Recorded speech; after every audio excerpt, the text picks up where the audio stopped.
అందరికీ నమస్కారం. మన చేతిలో మన అదృష్టం ఈ కార్యక్రమంలో జ్యోతిష్యంలో హస్తసాముద్రిక ఇందులో చాలా విషయాలు తెలుసుకున్నాం. ఇంతకుముందు 114 భాగాల వరకు ఇలా తెలుసుకున్నాం. 113 భాగాల వరకు మీరు ఇంకా తెలుసుకోవాల్సినవి చాలా ఉన్నాయి. ఇప్పుడు విద్య, ఉద్యోగం, వ్యాపారం సింపుల్గా తేల్చేద్దాం. ఆ రేఖలో ఉన్నాయా లేవా? ఉన్నట్టు ఉంటే ఫలితాలు దానికి తగిన ఫలితాలు వస్తాయి. లేకపోతే ఎంత ప్రయత్నం చేసినా ఫలితం ఉండదు. ఆ రేఖలు లేకపోతే ఎక్కడికి వెళ్ళక్కల రేఖలు చూసుకుంటే సరిపోతుంది. సరేనా? ఫస్ట్ విద్య, మొట్టమొదటి విద్య కదా. విద్య ఉంటే తర్వాత ఉద్యోగం, తర్వాత వ్యాపారమైన ఏదైనా అవుతుంది. విద్యారేఖ ఈ స్థానాల్లో ఇది గురుస్థానం, శనిస్థానం, రవిస్థానం, బుధస్థానం. ఈ విద్యారేఖ ఎక్కడ ఉంటుందంటే ఈ రెండేళ్ళ మధ్యలో ఉంటుంది. ఇలాగ ఒక రేఖ వస్తుంది. చిన్నదేనే ఉంటుంది, పెద్దదేనే ఉంటుంది. దాని లెంత్ని బట్టి ఆ చదువు ఉంటుంది. ఈ విధంగా ఉంటుంది విద్యారేఖ. ఈ విద్యారేఖ ఇలా ఉన్నప్పుడు రాహుస్థానం కూడా సమాన స్థితిలో కొంచెం ఈ మిగతా భాగాల కంటే కొంచెం లోతుగా ఉండి కొంచెం రవ్వంత సమాన స్థితిలో ఉన్నట్టుకుంటే దీనికి తోడ్పడుతుంది అన్నమాట. రాహుమదశ అంటారు. ఆ విద్య కూడా దానికి తోడ్పడుతుంది. ఆ విద్యారేఖ ఉండాలి. రాహుస్థానం కూడా కరెక్ట్గా ఉండాలి. చదివిన దానికి ఎక్కడ ఏ ఆటంకాలు ఉండవు. ఎంతవరకైనా వెళ్తుంటారనమాట. ఐఏఎస్, ఐపీఎస్ ఏవైనా చదువు. దానికి గురుడు కూడా కరెక్ట్గా ఉండాలి. గురుస్థానం కూడా. ఇంకా ఐపీఎస్, ఐఏఎస్లు ఏవైనాను కొట్టగల శక్తి ఉంటుంది అతనికి. ర్యాంకులు విద్యలో ఇంకా తిరిగి ఉండదు. ఇదే విద్యలో ఏదైనా చిన్న ఆటంకం, ఇలాగ చిన్న అడ్డుగీత ఏదైనా ఉన్నదనుకో, ఆయా ఎక్కడ దాని సంవత్సరాలు చూసుకొని దాని లెంత్ను బట్టి ఆ సంవత్సరంలో 10వ తరగతి లేకపోతే డిగ్రీ ఏదో దగ్గర పోతుంది అన్నమాట. డెంకా కొడతారు. అది లేకుంటే ఏ ప్రాబ్లం ఉండదు. తిన్నగా వెళ్ళిపోద్ది. ఎంతవరకు చదివితే అంతవరకు వెళ్ళిపోద్ది అన్నమాట. ఆ చదువు ఆపుకున్న వరకు వెళ్తుంటుంది. ఎంత చదవాలేనో. అది ఫస్ట్ విద్యారేఖ. ఇంకా ఉద్యోగ రేఖ. విద్య అయిన తర్వాత ఆటోమేటిక్గా ఉద్యోగం రావాలి కదా. మరి ఉద్యోగం రావాలంటే రేఖ ఉండాలి. ఎంత చదువు, డిగ్రీలు, ఐఏఎస్, ఐపీఎస్ ఎంత చదివినా ఏదో ఒక ఆటంకం వల్ల వాళ్ళకి జాబ్ రాదు. ప్రైవేట్ జాబు కూడా రావడం కష్టమే. అలాగుంటుంది. కానీ రేఖ అనేది ఇది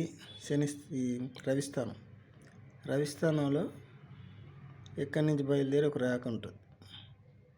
ఇది ఎక్కడికి ఉండొచ్చునో దీనికి తగిలి హృదయ రేఖ తగిలి కూడా ఉండొచ్చు. ఇలాగ ఉంటుంది. ఇది నిజమైన ఉద్యోగ రేఖ. గ్యారంటీగా ఉద్యోగం తిరగలేదన్నమాట. చదువు ఎంత చదివినా ఉద్యోగం గ్యారంటీగా వస్తుంది. 10వ తరగతి చదివినా 10వ తరగతి తగిన ఉద్యోగం వస్తుంది. డిగ్రీ చదివితే డిగ్రీ చదివిన ఉద్యోగం. ఏంలో కదా గవర్నమెంట్ ఉద్యోగం గ్యారంటీ వస్తుంది. ప్రైవేట్ ఉద్యోగం కదా. ఈ రోజులు అందరూ ప్రైవేట్ ఉద్యోగాలు, కానీ గవర్నమెంట్ ఉద్యోగం కూడా గ్యారంటీగా ప్రయత్నం చేస్తే వస్తుంది. అయితే రేఖ ఉన్నది కదా అని మనం ప్రయత్నం చేయకుండా రేఖ ఉన్నది ఇంటి దగ్గర కూర్చుంటే ఆటోమేటిక్ ఉద్యోగం వచ్చేది అంతే అలాగ రాదు. ప్రయత్నం అనేది చెయ్యాలి. ప్రయత్నం చేస్తే గ్యారంటీగా ఫలితం దక్కుతుంది. ప్రయత్నం చేయకంటే ఏంలో కూడా ప్రయత్నం చేయకంటే ఏ పని కాదు.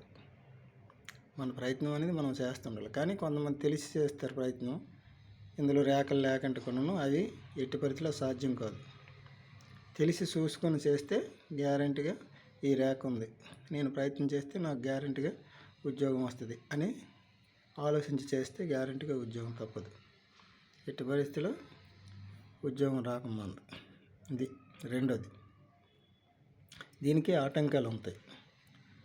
ఉద్యోగ రేఖ కూడా ఉద్యోగం వస్తుంది, కానీ ఎక్కడో దగ్గర అడ్డు కానీ ఏదో ఒకటి ఉంటే ఇలాగ గీత ఉన్నదనుకో, ఉద్యోగం వస్తుంది, కానీ ఏవో ఆటంకాల వల్ల సస్పెండ్లు అవ్వడం ఇలా ఉంటాయి. అలాగున్నాను ఇలాగున్నాను మధ్యలో ఒక రాకున్నా సస్పెండ్ అవ్వడం. కానీ మిగతాది కూడా ఉంది కాబట్టి సస్పెండ్ అయినా 6 మాసాల నాడు 5 నెలలు మళ్ళీ ఉద్యోగం వస్తుంది. అందులో గ్యారంటీగా ఉంటుంది, తప్పదు. ఇలాగున్నది అనుకోండి, ఉద్యోగంలో ఇంకా తిరుగు ఉండదు. గవర్నమెంట్ ఉద్యోగం వస్తుంది, ప్రమోషన్లు వస్తాయి, ఇంక్రిమెంట్లు వస్తాయి, రకరకాల అన్నిటిలో పేరు ప్రఖ్యాతులు ఉంటాయి అన్నమాట. జీవితాంతం ఉద్యోగం పోదు మొత్తం. ఇలాగున్నట్టుగా ఉంది. దీన్ని త్రిభుజం అంటారు. ఆ త్రిభుజం కానీ ఒక్కటి ఉన్నట్టుగా ఉంటే ఆ రేఖ మీద, ఏ రేఖ మీద ఉన్న ఫలితమే, ఆ రేఖ మీద ఉంటే ఉద్యోగం అనేది ఫలితం, ఇంకో రేఖ మీద ఉంటే ఇంకో ఫలితం. ఆ విధంగా ఉంటుంది. పోతే ఇంకా వ్యాపారం, ఈ 2 ఉన్నాయి కదా, ఈ వివాహ రేఖలు, అడ్డు రేఖలు, ఇవి తీసేయండి. ఇంతకుముందు చెప్పుకున్నాం కదా. ఈ వ్యాపార స్థానం, ఇది బుధ స్థానం అన్నమాట. ఈ ఆరోగ్యానికి, వ్యాపారానికి, సైంటిస్టులు అన్నిటికీ ఉపయోగమైన రేఖ ఇది. కొంతమంది ఆ రేఖ ఉన్న వాళ్ళు సైంటిస్టులు కూడా అవుతారు, పెద్ద పెద్ద శాస్త్రజ్ఞులు అవుతారు. కాకుంటే వ్యాపారంలో కూడా మంచి రాణింపు ఉంటుంది. ఏలో ఉన్నా, ఏ వ్యాపారం పెట్టినా రాణింపు అవుతుంది. అంత దీనిగా ఉంటుంది అన్నమాట వ్యాపార రేఖ. ఇలాగా ఉండొచ్చు వ్యాపార రేఖ, ఎక్కడి నుంచి బయలుదేరవచ్చు. అది కూడా వ్యాపార రేఖ. ఇంత అవసరం లేదు కాబట్టి చిన్న అక్కడ రేఖలు ఉంటాయని చెప్తాను. ఇంత అవసరం లేదు, ఎవరికీ ఉండవు ఇంత పెద్దగా. ఇంత చిన్నవి ఇవే ఉంటాయి. అవి ఉన్నట్టుగా ఉంటే తిన్నగా ఉండాలి, ఉన్న రేఖనే తిన్నగా ఉండాలి. అంతే, వ్యాపారంలో తిరుగులేదన్నమాట. అంత దీనిగా ఉంటుంది. ఆ రేఖ ఉన్నప్పుడు చూసుకొని వ్యాపారంలో ఏదో ఒక వ్యాపారం, మినుముల వ్యాపారం, జొన్నల వ్యాపారం, నెయ్యి వ్యాపారం, ఏదో ఒక వ్యాపారం, ఏ వ్యాపారం చేసినా అందులో రాణిస్తారనమాట. డబుల్కి డబుల్, డబుల్కి త్రిబుల్ అవుతుంది. అలాగుంటుంది. ఇది లేదనుకోండి, ఈ రేఖ లేదనుకోండి, ఏ వ్యాపారం చేసినా రాణించదు. ఏదో నష్టాలే, ఏదో ఒక విధంగా పోతాయి. 100 రూపాయలకు కొన్నది 10 రూపాయలు అయిపోద్ది, డౌన్ అయిపోద్ది, నష్టం వచ్చేది. అలా ఉంటుంది. ఆ రేఖ ఉందనుకోండి, 10 రూపాయలకు ఉంది 100 రూపాయలు పెరిగిపోద్ది. అది ఆ వ్యాపారంలో రాణింపు ఆ రేఖ ఉంటే. ఇప్పుడు నేను ఫస్ట్ చెప్పాను కదా, ఇది విద్య రేఖ, ఇది ఉద్యోగ రేఖ. ఈ రేఖలు అలా ఉన్నాయో లేవో చూసుకోండి. ఎక్కడికి వెళ్ళక్కర్లేదు. నాకు ఉద్యోగం రాలేదు, నాకు చదువు రాలేదు, ఏం చెయ్యాలి, ఏ దేవుళ్ళకి మొక్కాలి, ఎక్కడికి వెళ్ళి ఎంత డబ్బులు ఖర్చు పెట్టాలి, ఏం మీరు బాధపడక్కర్లేదు. ఇవి ఉన్నాయో లేదో మెయిన్ చూసుకోండి. ఇక చాలామంది ఇలాగే టీవీల్లోనో సీట్లలోనో చెప్పి ప్రజలకు మోసం చేస్తుంటారు.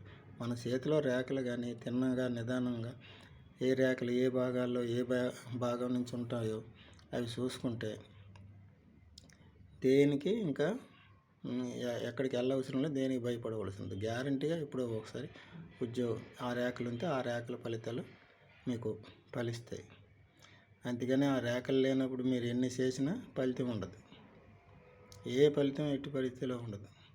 సపోజ్ ఇక్కడ ఒక రేఖ ఉందనుకోండి, ఈ స్థానం ఇది చంద్రస్థానం, ఇలాగ ఇది ఈ భాగం చంద్రస్థానం. ఇక్కడ ఒక రేఖ ఉందండి,